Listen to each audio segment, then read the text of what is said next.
Hello everyone, आज हम बात करने वाले हैं शटरिंग के बारे में। अगर आप चैनल पर नए हैं तो प्लीज़ लाइक सब्सक्राइब शेयर करना ना भूलिएगा। ठीक है जी। तो बिना देरी किए हम लोग चलिए स्टार्ट करते हैं। तो आज हम बात करेंगे शटरिंग में। शटरिंग अगर टॉप पे फिनिशिंग कर रहे हैं, कितने क्वालिटी की होनी चाहिए, क्या होनी चाहिए, सारी कुछ डिटेल होगा। बट आपको हम सबसे पहले आप टॉप से दिखाते हैं। ठीक है जी।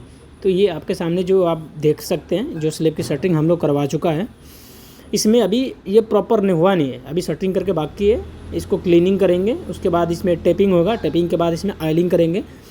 अगर उसके पहले कुछ और चीज़ें इसमें आपको दिख रही हो तो प्लीज़ आप कमेंट कीजिएगा। मुझे दिख रहा है, जैसे आपको ये दिख रहा है गैप, ये गैप को पहले हम लोग फिलअप करना होगा। ठीक है जी। फिलअप करने के बाद हम लोग इसको टेपिंग करेंगे।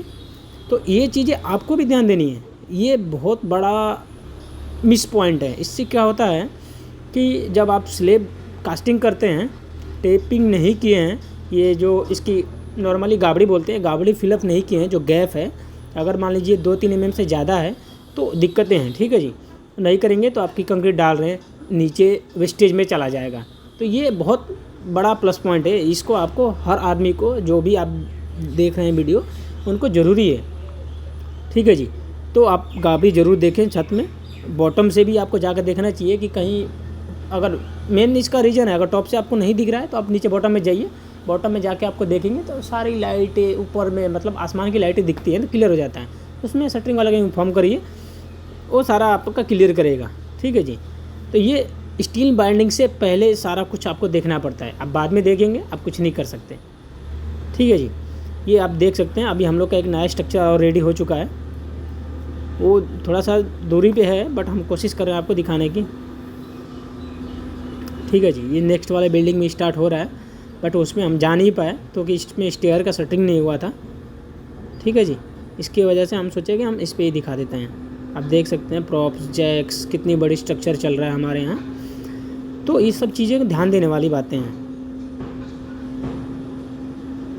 अब बात करते हैं, देखिए हमारे छत के बॉटम में, जो अभी हम जिस पे थे हम उसके जस्ट नीचे आए हैं, जो आपको दिखा रहे थे। देखिए जो गैप दिख रहे हैं वाइट वाइट, ये प्रॉपर बॉटम, जैक्स, प्लाईवुड, ये क्या है कि अच्छी क्वालिटी की होना जो ज़रूरी है। प्रॉपर जैक क्या होता है, वो आपको जब आप शटरिंग परचेज करते हैं उस टाइम ही आपको बिल्डिंग की हाइट बताने से वो लोग अपना आपको जैक दे देगा। 2 मीटर, 2.5 मीटर, 3 मीटर, 4 मीटर तक की जैकें आती हैं। तो उसमें दिक्कत ही है। देखिए जो गैप आपको दिख रहा है, वो गैप को फिलअप करना बहुत ज़रूरी है ताकि आपकी कंक्रीट जो वेस्टेज में ना जाए। ठीक है जी। और ये जो जैक में जो आप चूड़ियाँ देख रहे हैं ना, ये जो होना बहुत ज़रूरी है ताकि आपको छत की लेवल करनी है तो इस चूड़ी को मतलब अप डाउन करने से ये लेबल हो जाती है। लेबल कैसे होता है वो हम कोशिश करेंगे नेक्स्ट वीडियो में। अगर मैं साइड पे रहा तो दूसरी जगह, अगर कहीं नहीं गया नेक्स्ट साइड पे तो वो भी वीडियो बना दूंगा मैं। बाकी आप कमेंट कर सकते हैं। ठीक है। ये देख रहे हैं थोड़ा सा मिस्टेक हुआ है यहाँ पे, स्लेब की जो स्टेयर की स्लेब है कितना मोटा थिकनेस में कास्टिंग हुआ है। बट आपको ये भी चीज़ ध्यान देनी है, ये प्रोजेक्ट लगे हुए हैं ये काफ़ी डिस्टेंस पे ना हो। ये मिनिमम 500 से 600 तक की डिस्टेंस में ही लगाएं। इससे ज़्यादा लगाएंगे तो क्या है, आपका स्लेब में जो प्लाइयाँ हैं, अगर प्लाई पतले यूज किए हैं 12 mm का, तो वो क्या है कि एंडुलेशन दिखेगा। तो इसलिए आप ठेकेदार को बोलिए, भाई मुझे बेवकूफ़ ना बनाओ, आप 18 mm की प्लाई यूज करो, 5 से 6 mm की 5 से 6 mm 100 mm की दूरी पर प्रॉप्स को लगाओ तो आपको बेटर होगा। ठीक है जी। नहीं तो अगर ऐसा नहीं कराएं तो ये देखिए, ये जो स्लेब अभी अच्छा दिख रहा है ना, ये क्या है, इंडुलेशन दिखेगा। जैसे आप देखे होंगे बीसी रोड पे आप चलते हैं ना बाइक या साइकिल से, तो जो झटका महसूस होते हैं, बट क्या होते हैं वो ठोकर दिखते नहीं हैं बट महसूस होते हैं। सेम प्रोसेस में यहाँ भी होगा। डिटेल में दे रहा हूँ। ये हम आ गए शटरिंग के अंदर। ठीक है जी। जो आप देख सकते हैं प्रोप जैक ये लगा हुआ है, ये जो जिसको ये नाम है इसका प्रोप जैक बोलते हैं बेसिकली। ये प्लाई है, वाटर प्रूफ प्लाई है, कम से कम 18 से 20 mm का है, ये हम लोग यूज करते हैं। बॉटम भी आप देख सकते हैं 2-3 साइज़ का है, अलग अलग बॉटम पे अलग यूज होता है और यहाँ पे अलग। ये लैंडिंग का भी देख सकते हैं आप, अलग अलग है। प्रॉपर स्टेप काटा हुआ है, स्लेब के साथ में इसका कास्टिंग हुआ है स्टेप का, जो आप देख सकते हैं। ये बॉटम आप देख सकते हैं, मतलब किस आइस कोड से कहाँ पे क्या यूज करना चाहिए। ये आप एक बात और बता दूँ आपको कि ये जो डिस्टेंस है ना, ये आपको मैक्सिमम 500 से ज़्यादा नहीं रखना पड़ेगा। अगर 500 से ज़्यादा रखेंगे क्या है तो आपको स्लेब में जो है एंडुलेशन आएगा नीचे में। ये क्लियर ही मेंशन, क्लियर आपको मतलब स्लेब दिखेगा नहीं, स्मूथ नहीं दिखेगा। ठीक है। तो उसमें क्या आपको खर्चे बहुत बढ़ जाएंगे, प्लास्टर करना पड़ेगा, पुट्टी कराना पड़ेगा, बहुत सारी चीज़ें हैं। तो जो आप देख सकते हैं ये पूरा क्लियर ही मेंशन हो रहा है कितना जैक लगा हुआ है। तो ये बात आपको भी ध्यान देना पड़ेगा। इसके नीचे जो साइज बॉटम का लगा रहे हैं ये 2x3 का ये बॉटम है। कुछ बॉटम 2x2.5 का भी है, बट हर जगह का अपना अलग अलग रूल है, तो इस हिसाब से उसको लगाना पड़ता है। ठीक है जी।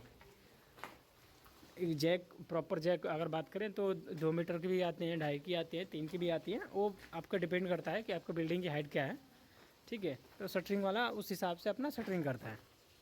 अगर आप खुद शटरिंग अगर स्क्वायर फुट पे करवा रहे हैं तो आपको 35 रुपये पर स्क्वायर फुट आपको कॉस्ट पड़ने वाला है। अगर आप मटेरियल आप देंगे तो क्या है, लेबर मिस्त्री का जो इससे हाजिरा होता है नॉर्मली उस पर वो लोग दे देगा, आपको काम कर देता है। बट उसमें क्या आपको कॉस्ट महंगा पड़ेगा, क्यों मिस्त्री प्रॉपर काम नहीं करेगा ना, हाजिरा में होने से वो लोग टाइम लगाएगा। अगर स्क्वायर फुट देंगे तो वो लोग तुरंत फास्ट काम करता है। हाँ, उसमें क्या है, स्क्वायर फुट में भी अगर 35 लेगा तो उसका शटरिंग उसका होगा। अगर वो मान के चलिए 10 से 12 रुपये स्क्वायर फुट कर रहा है तो मटेरियल आपका होना पड़ेगा। ये जितना आप जैक देख सकते हैं, ये जैक के नीचे में गुट्टा दिया हुआ है। एक ये जो जैक दिख रहे हैं आप, सब जैक को एकदम वर्टिकल सीधा होना पड़ेगा। ये बेंड होने से फिर तो अगर माइदे वाले वर्कर काम कर रहा है तो क्या होगा, वो बेंड होगा। बेंड होने से क्या है कि वो सारी चीज़ें मतलब स्लिप करेंगी तो आपका स्लिप क्या है, कोलैप्स होने का चांस बना रहता है। ठीक है। तो ये बहुत सारी चीज़ें हैं जो ध्यान देनी पड़ती हैं।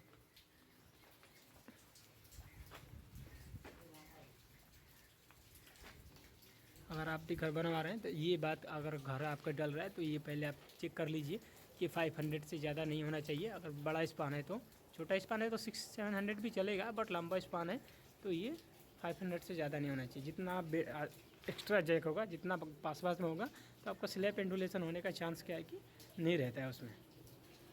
ये चीज़ है क्या, ये एडजस्टेबल होता है। अगर लेवल में नहीं है तो इसको घुमाने से ऐसे ये एडजस्ट हो जाता है, टाइट लूज हो गया, टाइट हो जाता है। तो इस चीज़ में अगर स्लैब डल रहा है तो प्रॉपर यहाँ पे 2-3 आदमी, जहाँ माल आप कास्टिंग करवा रहे हैं वहाँ पे 2-3 आदमी घूमता रहता है। अगर लूज हुआ बाय द वे, अगर ऊपर से आपको लग रहा है कि हमारा माल जो कंक्रीट हुआ 4 इंची 4.5 इंची से जो जलना चाहिए, अगर उससे ज़्यादा जा रहा है तो इन्फॉर्म करिए, वो आएगा, इस चूड़ी को घुमाएगा, घुमाने के बाद में हाइड करेगा, फिर आप उसका माल कटिंग करेंगे तो आपको प्रॉपर मिलेगा एज़ पर ड्राइंग। जो क्वांटिटी होना चाहिए, जो थिकनेस होना चाहिए, वो थिकनेस आपको मिलेगा। इसीलिए ये चूड़ियाँ जो दी हुई हैं एडजस्ट करने के लिए दी हुई हैं सारी। ठीक है जी। ये देख सकते हैं, इसका कास्टिंग सारा कुछ हो गया है अभी। ये जो आप हुक देख रहे हैं ना, ये कॉलम और बीम में लगाना बहुत ज़रूरी है। नहीं तो आपको कॉलम या बीम क्या होगा, मतलब एक्स्ट्रा फैल जाएगा, उससे दिक्कत होती है, डायमेंशन प्रॉपर नहीं मिलेगा आपको। ठीक है जी। जो आप बीम देख रहे हैं ना, अगर हुक आप यूज नहीं किए तो ये क्या है कि बॉटम साइड से ये फैल जाएगा। टॉप पे तो नहीं होगा बट बॉटम ये फैल जाएगा। तो प्लीज़ अगर वीडियो अच्छा लगा हो तो सब्सक्राइब और शेयर करना ना भूलिएगा।